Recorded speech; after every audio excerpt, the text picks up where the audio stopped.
Je suis né au Caire, grande ville. J'ai vécu toujours en ville et jamais à la campagne. Donc, je suis un enfant des villes et je ne les quitte pas volontiers. Elle peut apporter beaucoup dans le sens où elle permet de voir, d'identifier aussi bien les continuités que les ruptures. Parce qu'il y a des moments où l'histoire ne se poursuit pas, elle fait des sauts, et ce que j'appelle des ruptures, c'est-à-dire on change, pour ce qui est de l'objet, on change ses caractères. À ce moment-là, on ne peut pas attribuer le même nom à des choses qui sont devenues différentes. Ne pas enseigner l'histoire de l'architecture, sans parler de l'histoire tout court, c'est couper l'architecture de ses racines. Et c'est ne pas avoir conscience du point où nous en sommes, parce qu'on ne peut pas savoir où on va si on ne sait pas d'où on vient. Et à ce titre-là, l'enseignement de l'histoire me paraît plus qu'essentiel, et c'est quelque peu navrant de voir qu'il fut un temps où l'histoire s'arrêtait à 1789 et de voir qu'aujourd'hui, l'histoire ne commence qu'avec Le Corbusier dans les écoles. La qualité urbaine, ça me paraît un terme un peu de marketing. On parle de qualité urbaine peut-être à partir du moment où elle manque. De même qu'on nomme un ministre de la ville à partir du moment où on ne fait plus des villes. Parler de qualité urbaine, cela veut dire quoi?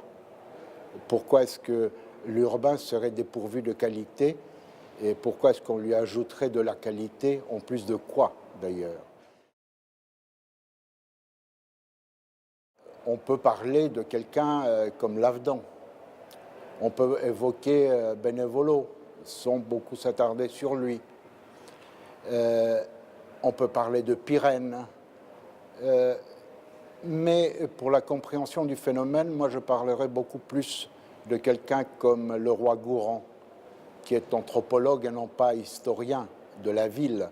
Mais je crois que son cheminement analytique nous permet de saisir le phénomène urbain plus que ne le font les historiens descriptifs.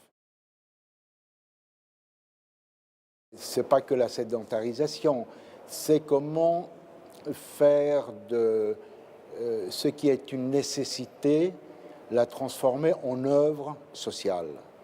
C'est-à-dire comment est-ce que la juxtaposition devient un espace collectif.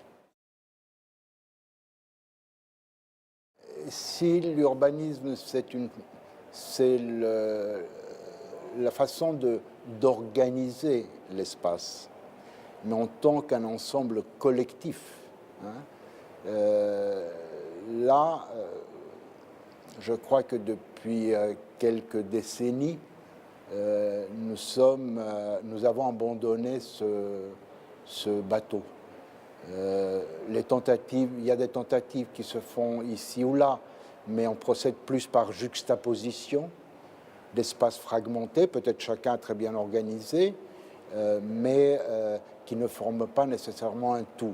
Alors, du calme, ce n'est pas un jugement, ce n'est pas une condamnation, je ne suis pas un procureur de l'histoire, c'est un constat d'une réalité d'aujourd'hui dont il faut prendre conscience, y compris même pour mieux la gérer elle-même, dans sa propre logique.